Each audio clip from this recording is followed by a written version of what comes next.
देखिए, कुछ अरसे से पेशावर के जो मज़ाफ़ात हैं वहाँ पे तो अटैक्स, पुलिस पोस्ट पे अटैक शुरू हो गए थे।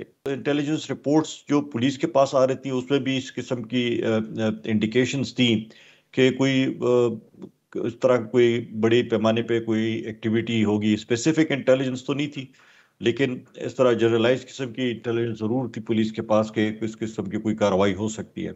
लेकिन पुलिस जो हमारा पुलिस लाइन है जहाँ पे आपके तकरीबन निस्फ दर्जन के करीब दफातर हैं। सिर्फ वहाँ पे सिर्फ कैपिटल सिटी पुलिस का ऑफिस नहीं है, हेडक्वार्टर नहीं है यहाँ पे। फ्रंटियर रिजर्व पुलिस का हेडक्वार्टर भी है, काउंटर टेररिज्म डिपार्टमेंट का हेडक्वार्टर भी है, इलीट फोर्स का भी है। इस तरह जो है एसएसयू है उसका भी है। तो तकरीबन निस्फ दर्जन के करीब दफातर हैं। काफ़ी इम्पोर्टेंट फैसिलिटी है। लेकिन बदकिस्मती मेरे ख्याल में ये थी पुलिस की कि चूंकि दफातर तो बहुत ज़्यादा थे, डिफरेंट हेड क्वार्टर्स के तौर पे ये बड़ा कम्प्लेक्स है, बहुत बड़ा, वहाँ पे ये इस्तेमाल हो रहा था। लेकिन एक सेंट्रलाइज्ड कमांड अथॉरिटी नहीं थी ताकि वो विजिटर्स को चेक कर सकें। तो मेरे ख्याल में ये लोग एंटिसिपेट नहीं कर रहे थे कि इतना कोई बहुत बड़ा वाकया होगा, फिर मस्जिद में होगा, फिर इतने सारे लोग जो है वो इसमें जाँ बाहक होंगे या जख्मी होंगे। पहले भी आपको पता होगा कि टीटीपी जो है तो वो एक मजमुआ है मुख्तलिफ ग्रुपों का, जिसका एक अमीर है। लेकिन जो इसमें जो डिफरेंट ग्रुप्स हैं उनके अपने अपने अमीर भी हैं। एक सेंट्रल अमीर है, नीचे फिर अपने ग्रुप्स के अपने अपने अमीर हैं, अपने अपने कमांडर्स हैं। और ये पहले भी होता रहा है कि हर ग्रुप जो है वो उसकी अपनी एक ऑपरेशनल इंडिपेंडेंस रही है कि वो ऑपरेशनली इंडिपेंडेंट हैं, वो अपने कार्रवाइयाँ डाल देते हैं। अमीर साहब ने एक किताबचा ज़रूर लिखा था उसमें, मुफ्ती नूर वली साहब ने, जिसमें उन्होंने कहा था कि जी मसाजिद पे या जो तदफीन है वहाँ पे जनाजों वगैरह में उसमें धमाके नहीं होंगी, कार्रवाइयाँ नहीं होंगी। लेकिन आप देख लें कि हुआ तो है। अब सेंट्रल टीटीपी जो है उसने तो कहा है कि जी हम नहीं हैं, लेकिन एक ग्रुप ने कहा है कि हमने किया है।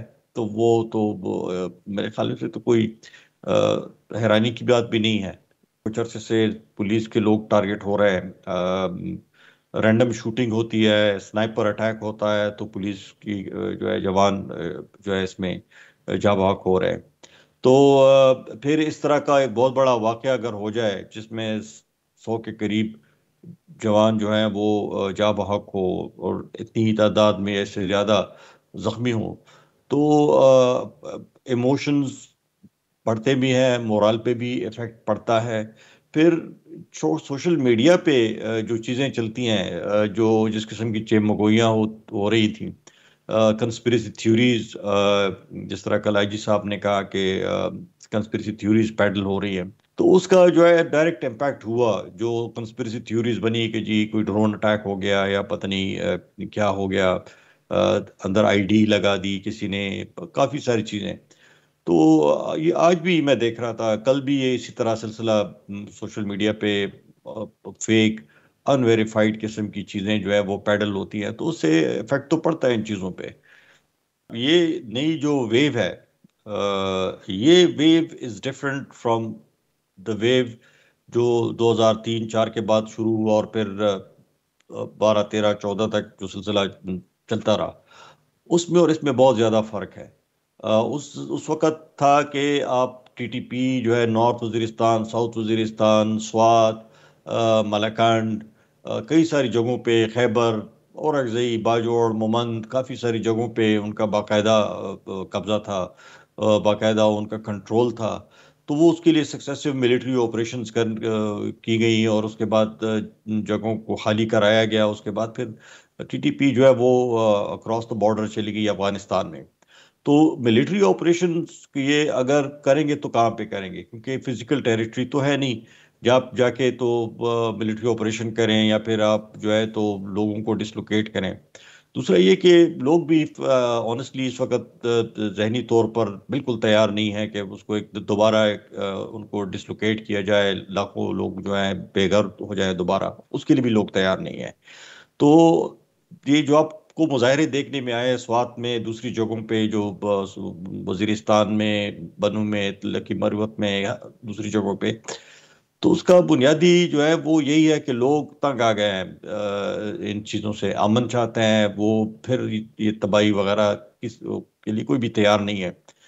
تو یہ نیشنل ایکشن پلان کو دوبارہ مردہ جو ہے وہ گھوڑے کو آپ دوبارہ جو ہے تو اٹھانے کی کوشش کر رہے ہیں.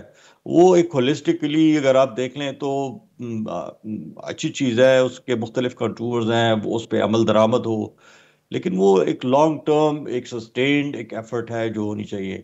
یہ جو ابھی چیلنج ہے، یہ سیکورٹی چیلنج ہے، دس از کمپلیٹلی ڈفرینٹ، اور اس کے لیے ہمیں مختلف قسم کی اسٹریٹجی اڈاپٹ کرنی پڑے گی.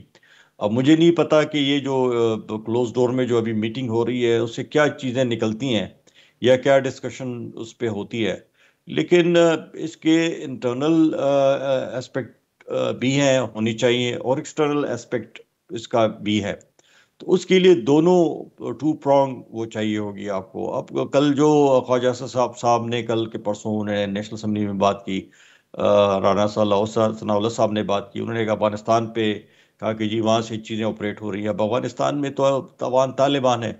انہوں نے مولوی متوکل صاحب نے بھی اس کا جواب دیا کہ جی آپ اپنا جو ہے پروگرام ٹھیک کریں، ہم پہ انگلیاں نہ اٹھائیں. لیکن یہ ایشوز تو ہیں، تو اس کے لیے آپ کو ایک بائیلیٹرل انگیجمنٹ کرنی پڑے گی ادھر.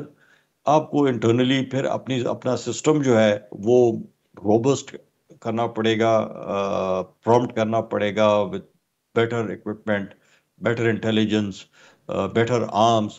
تو یہ چیزیں جو ہیں وہ اس کو میرے خیال میں نیشنل ایکشن پلان کا والا پروگرام یہ ادھر ہوگا نہیں افیکٹو. اس کے لیے دوسری قسم کی اسٹریٹجی بنانی پڑے گی. مزید نیوز اپڈیٹس اور ڈیجیٹل سٹوریز کے لیے سبسکرائب کریں ڈان نیوز پاکستان.